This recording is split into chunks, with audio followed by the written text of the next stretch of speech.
नमस्कार दोस्तों, हम आपका छोटा भाई संजय लाल बाबू और हम लोग का बहुत ही अच्छा एक मूवी आ रहा है जिसका नाम है पैसा और ईमान। तो दोस्तों, पैसा और ईमान बहुत ही अच्छा मूवी आ रहा है और इसमें पारिवारिक और सामाजिक वीडियो है, तो आप लोग ज़रूर देखिएगा।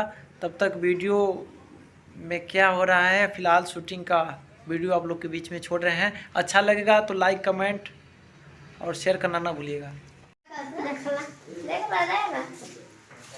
दोस्तों, ये शूटिंग चल रहा है और आप देख गया वो लड़का दौड़ कर चला गया। कहेंगे हम साथ चल रहे हैं तो कह रहे दौड़। हाँ, उसको पता है। हल्का में ले रहे हैं क्या? तू चालू करके भेज ना दे।